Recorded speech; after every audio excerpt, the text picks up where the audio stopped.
Bonjour et merci de nous retrouver pour la foi prise au mot, votre rendez-vous de formation et de réflexion sur KTO. Aujourd'hui, je vous propose de nous plonger dans un événement qui est à la fois un acte de naissance et un point de rupture, le premier concile écuménique de Nicée. C'est un nom que nous connaissons tous, car c'est de là que vient en grande partie le « Je crois en Dieu » que nous récitons. Mais que s'est-il vraiment passé en l'an 325 dans cette ville de Bithynie ? Nous avons l'image d'une assemblée d'évêques définissant sereinement la foi.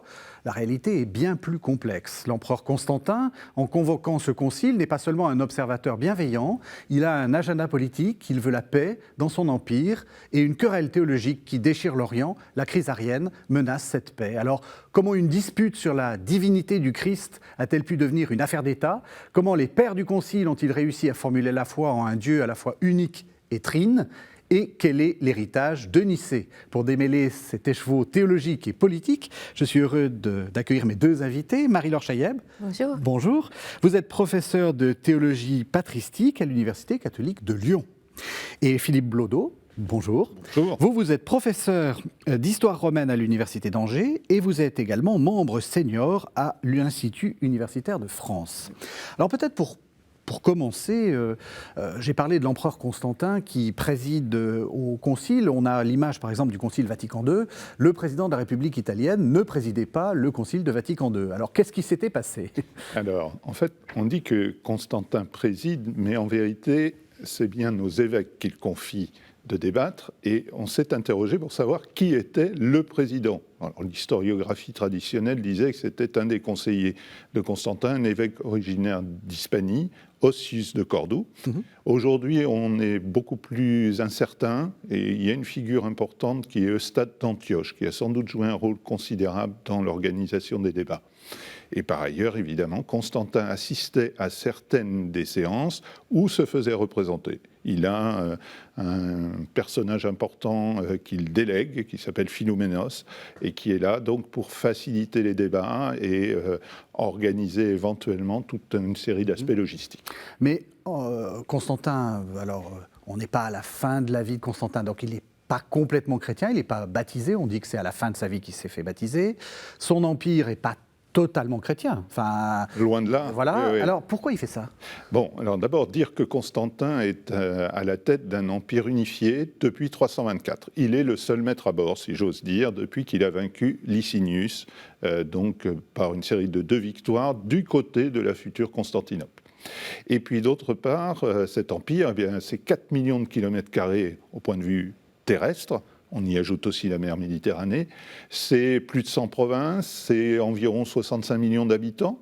Donc effectivement, une immense diversité, avec un ordre qui est mis en œuvre de telle sorte que le droit soit respecté, et c'est le droit romain qui l'emporte. Et les procédures dont nous allons parler sont profondément influencées par ce droit. Et par ailleurs, effectivement, la population est très majoritairement païenne. Donc, en fait, pourquoi fait-il ça ? Les historiens se sont beaucoup intéressés à la question. Moi, je relève d'un courant qui dit qu'effectivement, il y a eu une conversion fondamentale de Constantin, qui est liée, alors traditionnellement, au fameux épisode de la veille du pont Milvius, avant sa victoire de 312 sur un usurpateur, Maxence, et donc la vision qu'il aurait eue.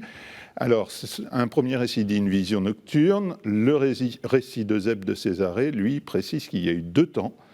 Un temps diurne, avec une vision au-dessus du soleil en début d'après-midi, et puis un temps nocturne d'explicitation, le Christ de Dieu, c'est ainsi que c'est présenté, apporte à Constantin l'explication du signe et lui recommande de le faire reproduire.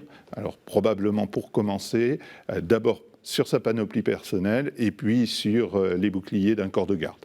Voilà. Donc il y a un choix décisif de Constantin, et pour ce qui est effectivement de son cheminement, mais on voit de plus en plus à partir de 312, très nettement après 324, sa préférence être énoncée à l'égard du christianisme, ce qui n'empêche pas qu'il demeure la clé de voûte du système religieux païen. il demeure Pontifex Maximus, ce qui est l'un des 4 piliers du pouvoir impérial. C'est-à-dire que concrètement, il préside, là pour le coup, des cérémonies païennes. Avec toute une série de restrictions qu'il introduit, et notamment, il fait bien comprendre qu'il n'est plus question de sacrifice sanglant pour le culte impérial, et il commence à laisser entendre que sa préférence va ailleurs, et de plus en plus. Et donc, dans l'appareil d'État, les gens ne sont pas aveugles ni sourds. Et un certain nombre vont suivre le mouvement également. Le christianisme, on l'imagine sortant de ces catacombes, complètement petite religion un peu minoritaire. On n'en est plus du tout là. D'abord, les catacombes, c'est des cimetières, on n'y habitait pas beaucoup.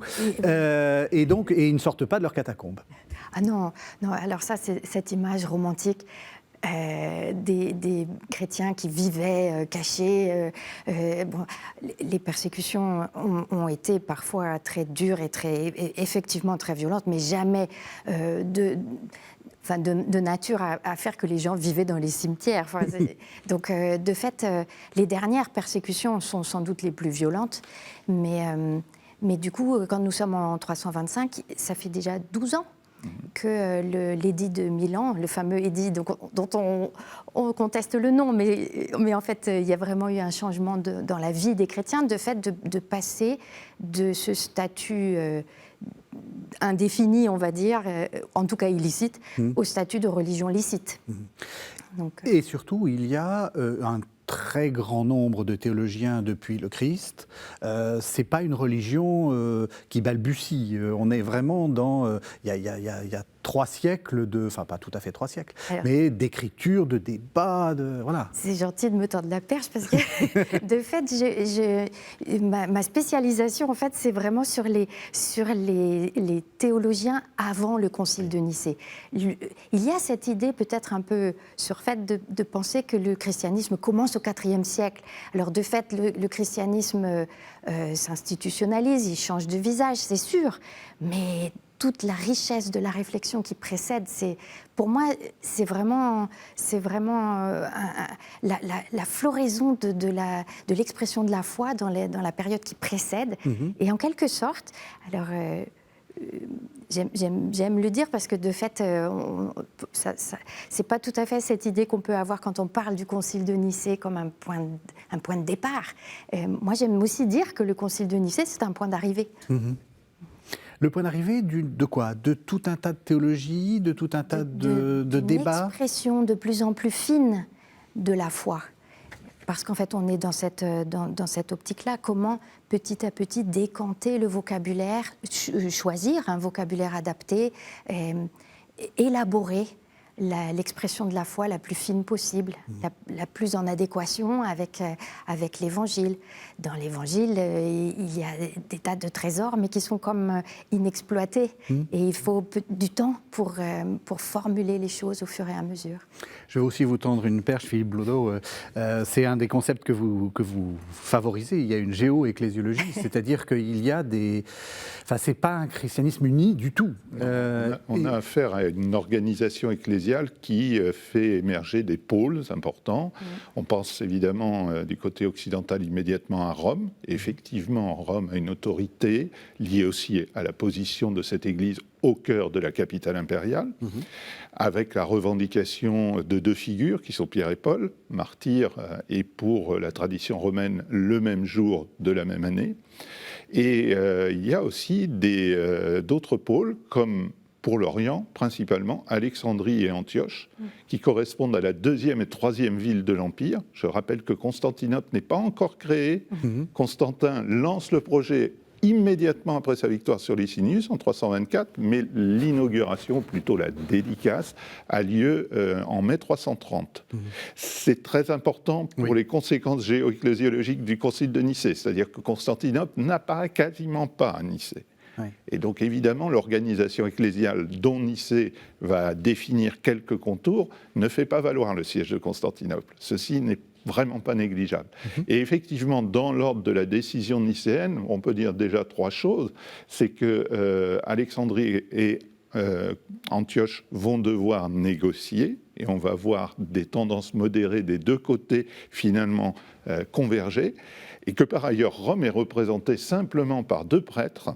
L'évêque de Rome n'est pas présent, et d'ailleurs il n'est jamais présent si le concile n'a pas lieu à Rome, et donc les grands conciles de l'Antiquité, il envoie des légats. Et ces 2 prêtres, je ne veux pas dire qu'ils ont eu un rôle négligeable, mais objectivement, ils n'ont pas eu un rôle très considérable. Ils s'appellent Vitus et Vincentius, Vincent si vous préférez, et on les signale. Mais de toute façon, plus largement, l'Occident est peu représenté à Nicée. Ça, c'est très important. Probablement un seul évêque de Gaule, qui est un certain Nicasius de Die, par ailleurs, parmi les grandes figures de l'épiscopat, seulement l'évêque de Carthage, Capreolus de Carthage, est présent à Nicée. Donc on a un visage effectivement qui renvoie à une organisation, une construction de l'Église où l'enjeu est d'établir des liens de communion entre des sièges dont les titulaires estiment régulièrement avoir à fournir une explicitation et donc assurer l'œuvre de communion, évidemment en promouvant aussi leur propre vision. Et donc, d'une certaine manière, la vision de l'appareil ecclésiastique associé, et par ailleurs, évidemment, dans un ordre qui privilégie leur propre siège. En particulier, on a parlé de ce siège d'Alexandrie. Alors, on ne va pas arriver tout de suite à Arius, j'aimerais, parce que vous êtes spécialiste de cette période-là aussi. À Alexandrie, il y a un très illustre prédécesseur dont l'ombre plane, c'est Origène. Origène. Alors, Clément d'Alexandrie d'abord. Oui. Oui. Je le que vous aimez tout particulièrement. Voilà. Et notamment parce qu'avec lui commence ce grand dialogue avec la culture grecque qui va porter du fruit au Concile de Nicée. Si le Concile de Nicée, on y viendra, utilise ce terme d'homoousios, c'est parce qu'il a ses racines profondes d'utilisation du vocabulaire et de la culture du temps. Et ça commence avec Clément d'Alexandrie, notamment avec Clément, oui, avec Justin de Rome, avec tous ses prédécesseurs en fait, du dialogue. Alors on va entendre une lettre du fauteur de troubles, si je puis dire, donc un certain Arius. C'est une lettre qu'il écrivait à Eusèbe de Nicomédie, donc l'évêque de Nicomédie. Nicomédie, c'est quelque part en Asie mineure. C'est pas très éloigné de Nicée. C'est pas très, voilà. En fait, résidence impériale. Exactement. Et on n'a pas conservé la lettre directement. Elle est rapportée par un autre père de l'Église qui s'appelle Épiphane de Salamine. Ça se trouve dans le Panarion d'Épiphène. On écoute Arius. Mais nous, que disons-nous? Que pensons-nous? Voici ce que nous avons appris et ce que nous enseignons. Que le Fils n'est pas inengendré, ni une partie de l'inengendré, en aucune manière, ni tiré de quelque matière préexistante, mais que par la volonté et le conseil du Père, il subsiste avant les temps et les siècles, plein de grâce et de vérité. Dieu, Fils unique, inaltérable. Et avant d'être engendré, ou créé, ou défini, ou fondé, il n'était pas, car il n'était pas inengendré. Nous sommes persécutés parce que nous avons dit « Le Fils a un commencement », mais Dieu, lui, est sans commencement. Voilà la cause de notre persécution. Et aussi parce que nous avons dit qu'il est tiré du néant. Nous l'avons dit en ce sens qu'il n'est ni une partie de Dieu, ni tiré d'une matière préexistante.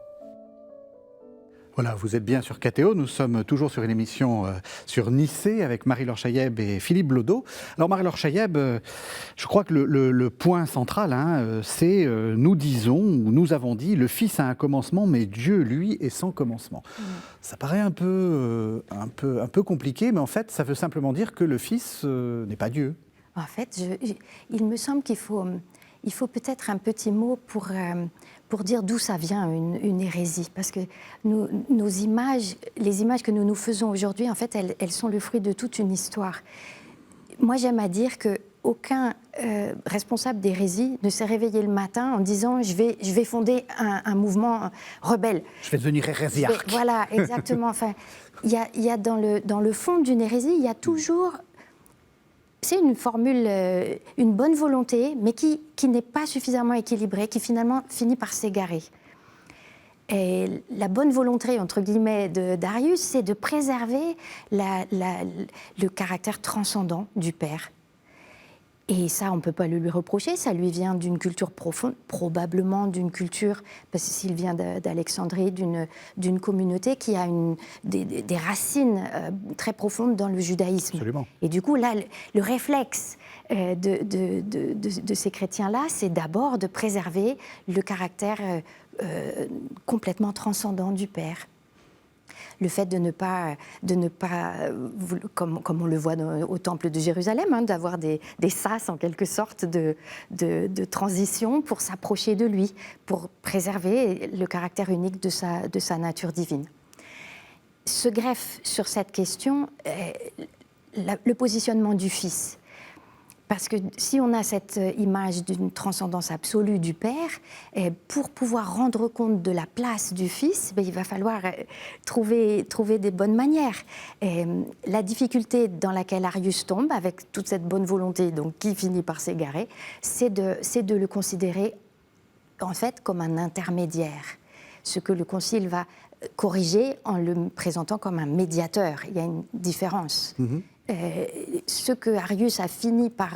Puis il y a aussi le fait que dans les conflits, on se durcit aussi. En général, il n'y a pas qu'en politique que ça existe. Oui. Probablement qu'au fil des discussions, Arius s'est tendu, c'est aussi radicalisé, en fait. Hein. On emploie ce terme-là aussi en ce moment beaucoup, mais a durci ses positions.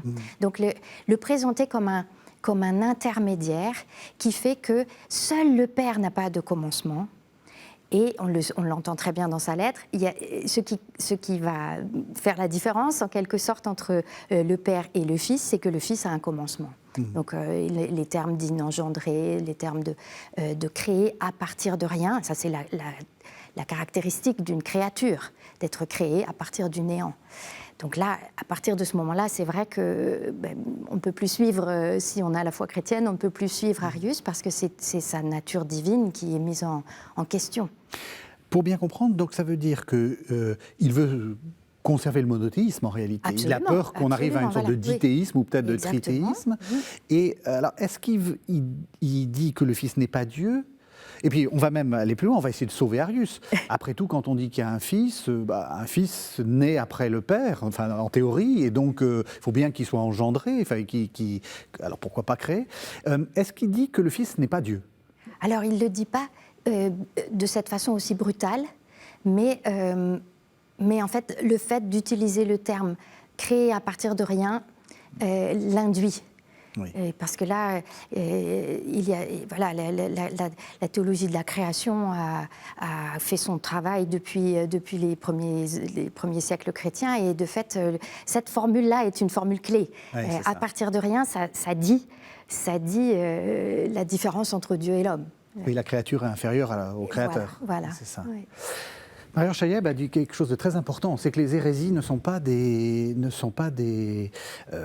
d'abord que les hérétiques ne sont pas des hérétiques en se levant, et que les hérésies, peut-être qu'il faudrait presque abandonner ce terme. Oui, alors les historiens ne l'utilisent plus parce qu'effectivement, ils suggèrent un classement d'emblée avec ce qui est bon et ce qui est mauvais. Et cela risque de perturber énormément la compréhension des phénomènes à l'étude. Nous essayons d'adopter ce que nous définissons par le terme de neutralité axiologique, c'est-à-dire que nous abordons les prises de position d'une manière neutre et égale surtout. Ensuite, évidemment, en tant que croyant, je suis aussi croyant, catholique, eh bien, nous pouvons déterminer que certaines doctrines paraissent plus équilibrées, plus justes, plus respectueuses du mystère évangélique que d'autres. Et c'est bien le cas ici. Mais ça, c'est un second temps, et d'une certaine manière, ce n'est plus l'historien qui parle, mais celui qui confesse une foi. Alors, par rapport à Arius, moi, ce que je voulais souligner, donc il y a effectivement l'idée de créature, il y a l'idée d'engendrer, et pour Arius, donc vraiment Dieu égale l'inengendré, celui qui n'a pas de commencement, dont il ne relève pas de quelqu'un d'autre que lui-même. Donc ça, c'est vraiment l'un des concepts.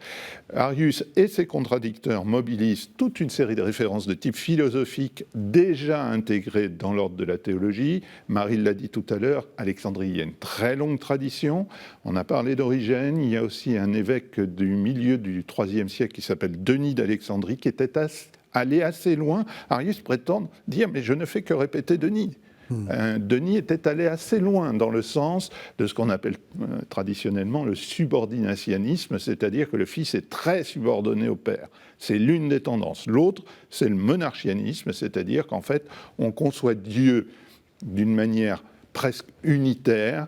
Et évidemment, la personne du Fils et de l'Esprit Saint ne sont pas clairement définies. C'est plutôt l'idée que le Père est vraiment au centre de tout, et on va même jusqu'à dire que le Fils n'est d'une certaine façon que l'expression du Père, et que donc le Père a souffert sur la croix. On est allé dans l'excès jusqu'à ces niveaux-là.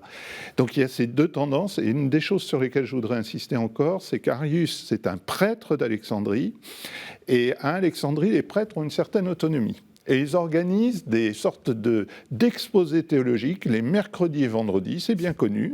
Arius n'est pas le seul. Arius a une sorte de paroisse, avec une paire de guillemets, dans un quartier d'Alexandrie qui s'appelle Bocalis. Et il y a des rivalités entre prêtres. Ils sont de tendance et d'orientation parfois contradictoires. Arius est pris dans ce mouvement-là, et c'est ainsi qu'il se fait connaître. C'est pas non plus un perdreau de l'année, au moment où la controverse débute. Alors on hésite, sans doute 318, peut-être 323. Lui, il est né vers 260, donc il est déjà assez chevronné. Il a reçu une formation. Donc toutes ces choses interagissent, et il y a aussi un rapport de force et un rapport de pouvoir entre un prêtre et son évêque. Et l'évêque du moment Alexandrie, ça on ne pouvait pas l'inventer, s'appelle Alexandre. Alexandre d'Alexandrie.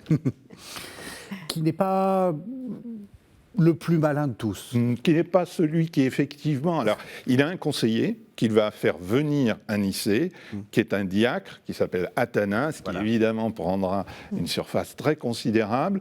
Il est jeune encore. Il est encore jeune, effectivement, mais selon la tradition, il est tout de même là pour conseiller, ce qui nous renvoie aussi à l'idée qu'à Nicée, il n'y a pas que des évêques. Il y a aussi des clercs, alors ce sont les évêques qui décident, et il y a peut-être même des moines. Le fameux Paphnus, qui avait reçu une plaie infligée au moment de la persécution, et dont on dit que Constantin venait embrasser la plaie. Tout à l'heure, tu as dit qu'effectivement, c'était 12 ans après, ce qui paraît, entre la persécution et le concile de Nicée, c'est très très peu. Moi, je pense que les évêques, quand ils ont vu Constantin convoquer un concile et puis se rendre présents, ils devaient être particulièrement époustouflés. Ils avaient bien vu les premiers signes, mais tout de même, Constantin est maître de l'Orient depuis 1 an quand il convoque le concile de Nicée. Bref, ce concile fait place à des gens. Alexandre n'est peut-être pas le plus capable d'énoncer théologiquement, encore qu'il ne faut pas non plus trop minorer. Oui, parce qu'il faut quand même du temps pour que Arius formule lui-même ses propres idées, et le temps que ça arrive aux oreilles d'Alexandre, qu'il puisse s'en inquiéter, etc. On a le beau rôle, nous, de voir les choses après coup, mais je me dis qu'il peut y avoir en ce moment des hérésies qui sont en train de se formuler. Je vous rassure, il y en a plein. Et nous, on ne peut pas forcément les voir aussi clairement. Donc, mais tu vois, je veux sauver Alexandre. Non, mais vous avez raison. Et moi, je ne veux surtout pas le mettre trop en cause. En 319, il y a déjà un concile à Alexandrie, avec une réunion. Alors, l'épiscopat égyptien est placé, c'est aussi un des enjeux. Car il y a une autre dissension en Égypte avec une figure qui s'appelle Mélicios, qui met en cause le centralisme alexandrin de l'Église. On est sur un épiscopat qui compte peut-être jusqu'à 110 évêques, une petite centaine en tout cas. Et l'autorité d'Alexandre sur ces évêques est normalement constituée. Là, il y a des éléments de dissension. Donc tout cela interagit, et Alexandre a l'intelligence, notamment au moment du concile de Nicée, de se rapprocher, lui qui vient du même horizon qu'Arius, mais de façon plus modérée, de l'autre tendance, également modérée, qui est incarnée par Eustate d'Antioche, dont j'ai parlé tout à l'heure. Et c'est ainsi que le consensus va être trouvé, au détriment évidemment d'Arius. Et je dis un dernier mot, Arius au concile, c'est une belle question. Où était-il au concile ? Il n'est que prêtre. Donc il n'est pas décisionnaire. A-t-il été convoqué? En fait, nous ne le savons pas. Est-ce qu'il y aurait une sorte de tribunal? Exactement. Oui, oui. Alors, il y a un historien qui nous dit qu'il est d'une certaine manière placé devant les évêques, mais c'est un historien relativement tardif. C'est Ruffin d'Aquilée à la fin du IVe siècle, un historien latin. Probablement y a-t-il eu plutôt une manière de le convaincre de son hérésie, au sens où il est confondu, en tout cas, il est censé l'être, parce qu'il ne l'abandonne pas, sa position, avant la réunion de Nicée, et ensuite, bien, il faut trouver le terme, vous l'avez bien dit, qui permet de faire le pas supplémentaire, celui qui permet de distinguer aux yeux des évêques le bon grain de l'ivraie. Oui. Alors on va arriver sur ce terme, mais avant peut-être une double question à l'un et à l'autre. Pourquoi c'est grave théologiquement, pourquoi c'est grave politiquement? Alors peut-être pour commencer, pourquoi c'est grave théologiquement ce qu'il dit Arius? Parce qu'après tout, bon, enfin, je veux dire, vous disiez, il y a peut-être des hérésies qui viennent. Il y a plusieurs. Il y a un livre récent qu'on a vu sur KTO de Denis Moreau qui dit on est tous un petit peu hérétiques. Et cette hérésie, finalement, elle est assez spontanée. C'est une manière de dire. Bon, bah oui, je crois à l'unité de la divinité. Je veux pas trop, voilà. Pourquoi c'est si grave? Alors c'est grave notamment parce que ce n'est pas qu'une question ce n'est pas qu'une question théorique. Et ça c'est intéressant parce que on pourrait se dire bon c'est une querelle entre savants, théologiens quoi. Quelque chose de moi je ne dis pas ça. De théologiens byzantins en plus. Qui finalement ne va pas changer la face du monde. Eh bien si, parce qu'en fait, là, et ça c'est notamment les travaux d'Athanase, quand il aura pris plus d'ampleur, qui vont vraiment mettre le doigt là-dessus. Les débats autour du concile de Nicée, ce sont des débats qui touchent tout un chacun. Pourquoi? Parce qu'il y a le rapport non seulement sur qui est Dieu et qui est le Fils en lui-même, mais surtout ce que ça veut dire pour nous. La fameuse formule qu'on n'a jamais retrouvée finalement, je crois, dans les œuvres d'Athanase textuellement, mais Arius me vole mon sauveur. On a des choses qui ressemblent à cette... en fait, c'est peut-être un petit condensé de la pensée d'Athanase, mais c'est vraiment ça la question. Le Christ... Donc le Fils, disons le Fils pour être tout à fait dans la ligne de ce que dit Arius, le Fils peut nous sauver seulement s'il est Dieu. Oui. Et le salut qu'il apporte ne peut nous concerner que s'il est vraiment homme.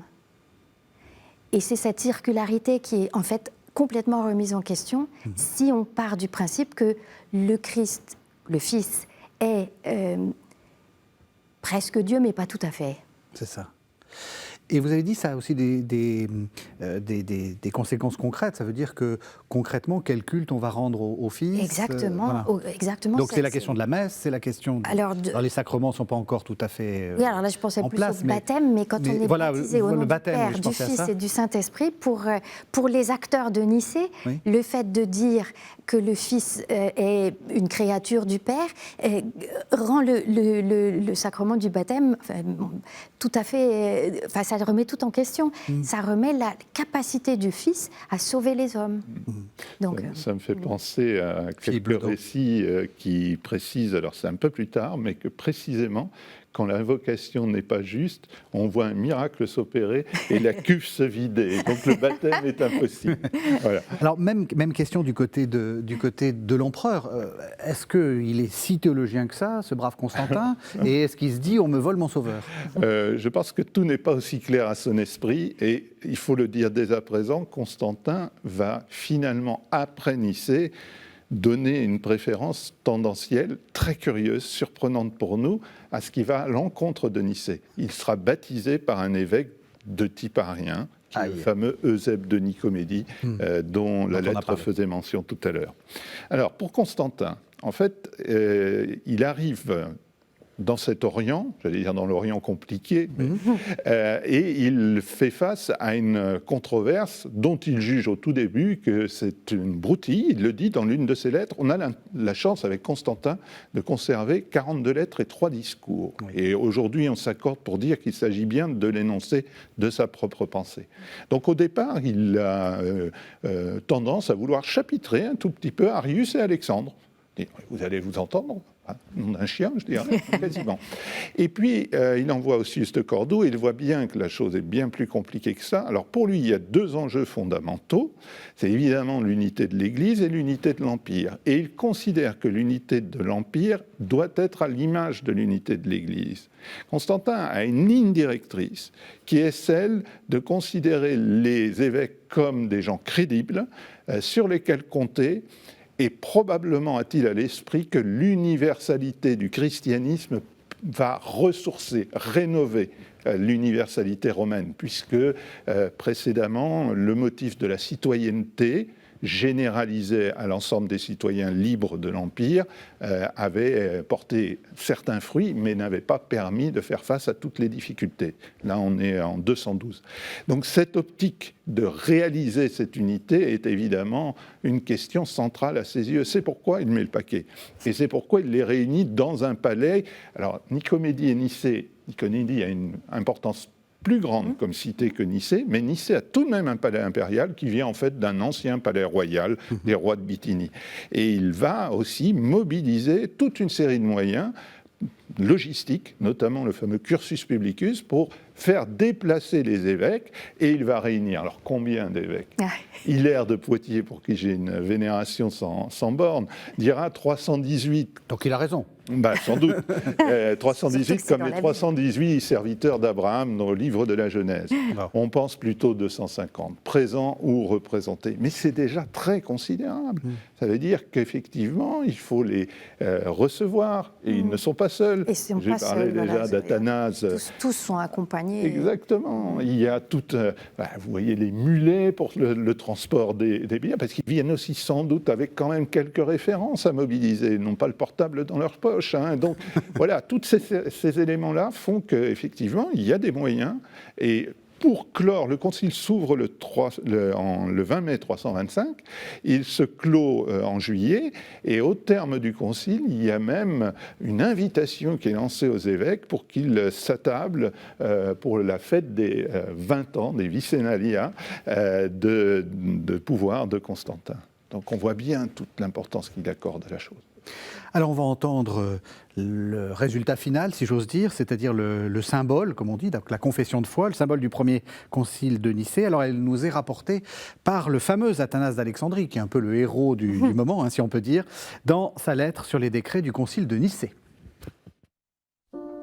Nous croyons en un seul Dieu, Père Tout-Puissant, Créateur de toutes les choses visibles et invisibles, et en un seul Seigneur Jésus-Christ, le Fils de Dieu, engendré, Fils unique du Père, c'est-à-dire de la substance du Père, Dieu de Dieu, lumière de lumière, vrai Dieu de vrai Dieu, engendré, non pas créé, consubstantiel au Père, par qui tout a été fait, ce qui est dans le ciel et ce qui est sur la terre, qui pour nous, les hommes, et pour notre salut, est descendu, s'est incarné, s'est fait homme, a souffert, est ressuscité le 3e jour, est monté aux cieux, et viendra juger les vivants et les morts, et en l'Esprit Saint. Quant à ceux qui disent « Il y eut un temps où il n'était pas », et, avant d'être engendré, il n'était pas, et il a été fait à partir du néant, ou qui affirment que le Fils de Dieu est d'une autre hypostase ou d'une autre substance, ou qu'il est créé ou sujet au changement ou à l'altération, ceux-là, l'Église catholique et apostolique les anathématise. Voilà, c'est du sérieux, donc vous êtes toujours sur KTO et nous parlons du Concile de Nicée en compagnie de Marie-Laure Chailleb, professeure de théologie patristique à l'Université catholique de Lyon, et de Philippe Blodeau, professeur d'histoire romaine à l'Université d'Angers et membre senior à l'Institut universitaire de France. Alors, Qu'est-ce que ça veut dire? C'est un peu compliqué. On va peut-être pas tout détailler, mais il y a le mot quand même qui a été lâché, consubstantiel, en grec homoousios. Comment est-ce qu'ils ont réussi à s'en sortir, en fait, ces pères conciliaires? Alors, ce que j'aime à retenir, moi, dans cette profession de foi, c'est qu'elle est tout à fait narrative, tissée dans le récit. Voilà, oui. C'est l'histoire du salut qui se dit. Et ça, c'est le fruit de toutes les professions de foi qui se disaient depuis le début. Une fois qu'on a fini, une fois qu'on a fermé les Actes des Apôtres, on tombe dans l'histoire de l'Église qui fabrique ces symboles de foi, notamment à l'occasion du baptême. On trouve par exemple une des premières, c'est Seigneur et Jésus-Christ, c'est-à-dire le Christ est Dieu. Voilà, on a l'affirmation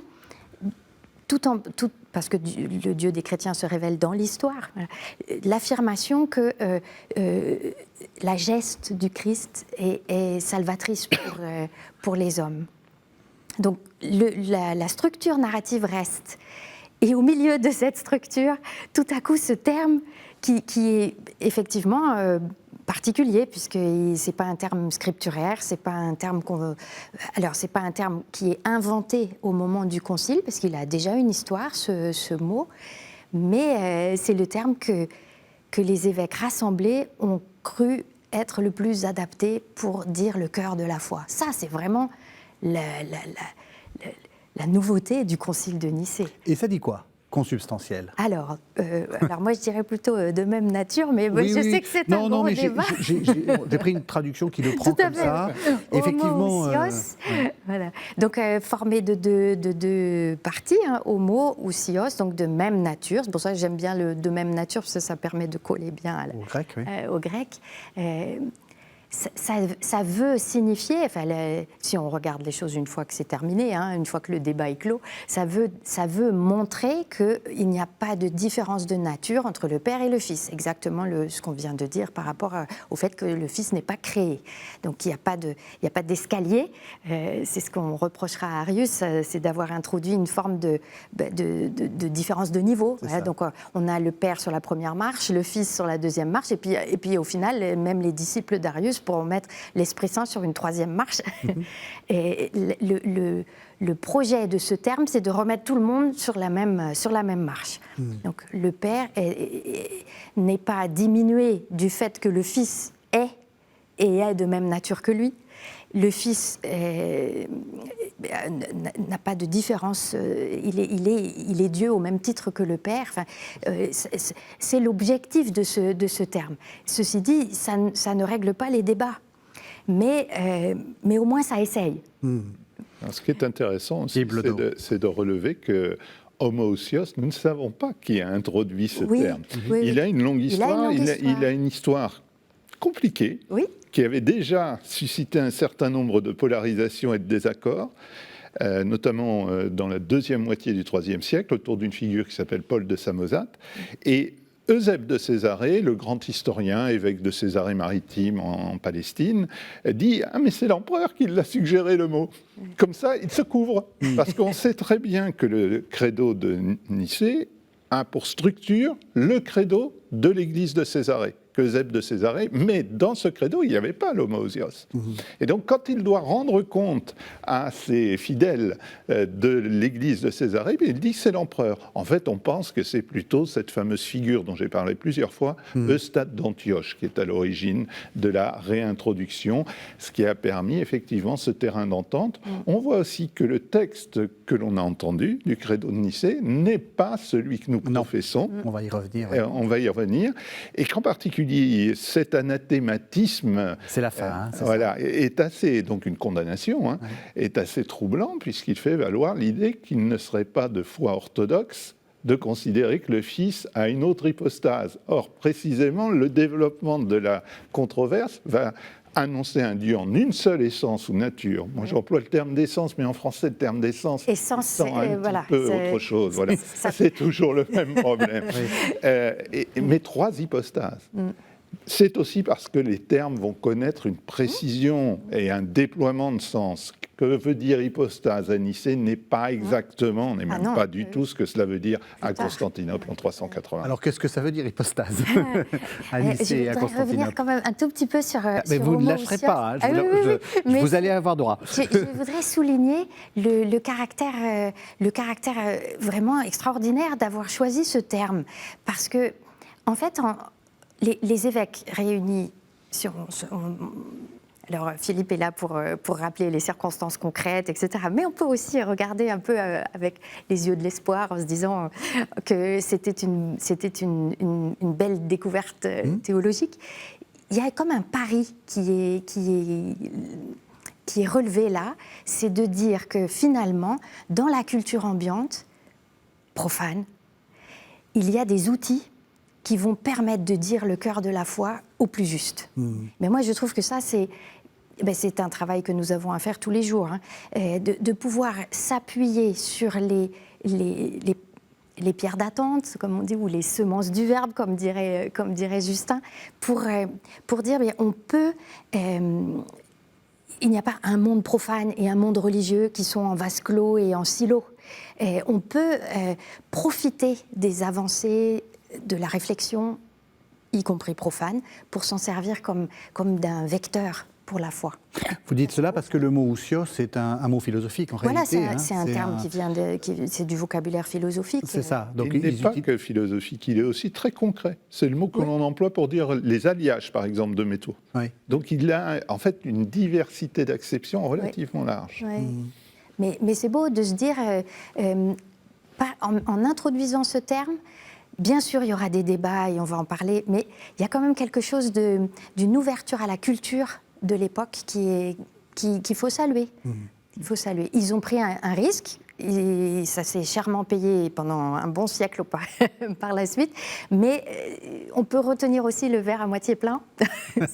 C'est une manière aussi de dire que la fidélité à la tradition suppose une certaine dynamique de la pensée. Donc en fait, le fait de demeurer simplement à répéter d'anciennes formules face à des questions nouvelles ne suffit pas. Et il faudra le génie, finalement, de grands penseurs, de grands théologiens, notamment les Cappadociens, Basile de Césarée, un tout petit peu après, pour dire, mais en fait, on ne va pas pouvoir s'en sortir si on veut dire le spécifique de chacun, le Père, le Fils, l'Esprit. Si on continue d'utiliser ousia et hypostasis comme interchangeables, on n'y arrivera pas. Et c'est donc à partir de Basile qu'il va y avoir cette distinction pour pouvoir dire il y a une seule ousia, une seule essence ou nature commune au Père, au Fils et à l'Esprit. Et ensuite, ils ont chacun un rôle spécifique. Alors, le mot rôle est tout à fait faux. Enfin, oui, voilà. C'est un peu hérétique, si je puis me permettre. Non, tous ces mots qui sont en train de bouillonner, c'est Basile qui va dire, c'est hypostase, qui va permettre de dire leur complémentarité. En français, on dit plutôt personne. Mais, oui, c'est ça. Mais voilà, il fallait les distinguer pour pouvoir permettre de faire évoluer, c'est ce que tu disais, le dynamisme de la réflexion. C'est Grégoire de Nazianze qui le dit très bien. On ne peut pas d'emblée dire tout et il faut que petit à petit on s'accorde sur la divinité du Fils pour qu'ensuite on puisse annoncer celle de l'Esprit de façon fine. Et c'est ce qu'on appelle en théologie le développement théologique. C'est un dynamisme. C'est ce que permet aussi la controverse. C'est-à-dire qu'il ne faudrait pas uniquement considérer la controverse sous un angle négatif, c'est aussi l'occasion. Alors évidemment, il y a un angle négatif, il y a des dissensions, il y a des oppositions, il y a parfois même des affrontements, y compris physiques et voire morts d'hommes, mais il y a aussi cette dimension d'approfondissement que la controverse permet. Et j'aime beaucoup la formule d'un historien italien qui s'appelle Alessandro Barbero, qui dit, c'est plutôt spécifiquement grec, perché i Greci volevano sapere di più. Ils voulaient en savoir davantage. Mais c'est ce qui est en jeu. Le christianisme a ceci de particulier par rapport aux deux autres grandes religions monothéistes, et encore plus par rapport au paganisme, qu'il mise spécifiquement sur le déploiement des ressources théologiques, parce que le Christ a dit « je suis la vérité ». Nous devons tendre vers la vérité, y compris dans nos énonciations. Et c'est tout le problème de Nicée. Alors j'ajoute quand même qu'il ne faudrait pas imaginer que le Concile a d'emblée, pardon de jouer ce rôle-là, a d'emblée trouvé son unité. Il y a 22 évêques qui refusent, et puis finalement, au bout des pressions, et là, les pressions de Constantin ont été sérieuses, il faut bien le dire, y compris avec éventuellement l'idée que la menace pouvait... Voilà. Alors, il ne l'exprime pas de façon totalement déclarée, mais il le fait comprendre. Au bout, il y a tout de même 2 évêques qui refusent de s'accorder, et qui sont... Alors, l'Église les condamne, première étape, donc excommunication et déposition. Et ensuite, l'État prend le relais. Il n'y a pas de confusion, il y a bien une dissociation. Et donc, la peine pour des évêques de cet ordre, d'ailleurs, c'est valable aussi pour Arius comme prêtre, sont exilés. C'est ça. Mais c'est intéressant ce que tu rappelles par rapport au rôle de la controverse pour l'émulation. Souvent, on se pose la question, qu'est-ce qui est premier en fait? Est-ce que c'est la bonne doctrine ou est-ce que c'est l'hérésie? Certains disent c'est l'hérésie qui commence, puis du coup, ça permet à la bonne doctrine de se peaufiner. D'autres vont dire c'est quand même la bonne doctrine qui est première et puis l'hérésie qui prend la tangente. En fait, c'est la façon de poser la question qui n'est pas bonne parce que ça progresse de front. C'est l'œuf et la poule. Alors, c'était l'heureuse époque où on était prêt à casser la figure du voisin pour des questions de théologie. Je pense que c'est plus tout à fait le cas. Et c'est ce qui va arriver. Oui. C'est-à-dire que, en fait, vous le dites, c'est même assez violent. Quel est le problème après? Enfin, pourquoi ça ne résout pas tout, cette formulation théologique? Parce qu'un certain nombre d'évêques estiment, dont Eusèbe de Césarée, par exemple, ô combien plus Eusèbe de Nicomédie, qui sera celui qui baptisera Constantin, ils estiment que ce terme, certes, a été adopté d'homoousios, mais force leur énoncé, leur sensibilité théologique. Et à partir de 328, pour des raisons qui restent assez difficiles à expliquer, probablement des influences d'entourage, notamment de sa demi-sœur, Constantin a progressivement viré sa cutie. Et donc va donner priorité finalement à une position arienne, probablement autoriser le retour d'Arius. Enfin, on est sûr qu'il autorise le retour d'Arius. Ce dont on n'est pas sûr, c'est la date. Il y a 2 possibilités. Moi, je suis plutôt tenant de la date tardive, en 335. En tout cas, ce que nous savons, c'est qu'Arius ne sera jamais officiellement lavé par un autre concile, ni ne pourra rentrer à Alexandrie. Et même ses opposants, on parlait de violence, vont lui assigner une mort parmi les plus pitoyables qui soient. Il aurait éclaté par le milieu sur les latrines, à Constantinople. Donc, comme Judas, d'après le récit des Actes des Apôtres, a éclaté par le milieu. Oui. Donc, et effectivement, ceux qui vont ensuite être dénommés ariens, la formule est très contestable, s'inscrivent plutôt dans ce courant subordinationiste qui ne reconnaît pas la pertinence du terme d'homoousios. Donc, il va falloir, pour l'orthodoxie, si j'ose appeler les choses ainsi, pour l'Église impériale, jusqu'à une petite soixantaine d'années, de 325 à 381, pour parvenir à un apaisement où les Cappadociens ont joué un rôle évidemment absolument central. C'est pour ça qu'on arrive à une formule qui n'est, enfin, ce que nous récitons n'est pas tout à fait ce qui est dit là, parce qu'il y a un autre concile. Ah oui, tout à fait, oui. Et on parlait tout à l'heure du dynamisme, de l'explicitation de la foi. Et en quelque sorte, Nicée permet une première marche qui va ouvrir de nouveau le débat. On imagine, enfin moi j'imagine très très bien chaque évêque revenant de Nicée avec la profession de foi dans son cartable et les fidèles plus ou moins ravis, plus ou moins enthousiastes, et puis qui recommencent à poser des questions. Et parmi les questions, et c'est bien normal, on a celle-ci, tu nous dis que le Fils est de même nature que le Père, d'accord? Puisqu'on sait qu'il y a aussi l'Esprit Saint, est-ce qu'on peut dire que l'Esprit Saint est aussi un Fils du Père? Et en quelque sorte, il n'y a jamais de temps mort dans la définition, dans l'explicitation de la foi et dans la définition dogmatique qui est en train de se faire. À peine rentré, ça génère de nouveau des débats. Alors ça, moi, je suis très sensible à ça parce que quand on ouvre le dictionnaire aujourd'hui au mot dogme, on a une vérité immuable, inchangeable, quelque chose qui est figé dans le marbre. Et quand on voit comment les choses se font, c'est complètement l'inverse. C'est-à-dire que c'est en remise en débat. Bien sûr, il y a des paliers, mais on est dans le dialogue et dans le débat permanent. Donc, à peine rentré de Nicée, se repose la question de, du coup, plus à 2, mais à 3 avec l'Esprit Saint. Puis c'est vrai que le Concile de Nicée, c'était pas du tout occupé, c'était pas l'objet de positionner l'Esprit Saint dans la Trinité. Donc, de fait, les débats reprennent. Et c'est là qu'on voit les limites du mot homoousios et comment le faire accepté finalement à certaines parties de l'Empire ou même certaines communautés qui vont être un peu réticentes. Donc ça relance les débats. Une des marques, si je vais me permettre précisément de la difficulté d'homoousios, c'est dans le credo dit de Nicée-Constantinople de 381. Donc celui que nous récitons. Que nous récitons avec quelques modifications, notamment autour du filioque. Voilà. Ce serait notre émission.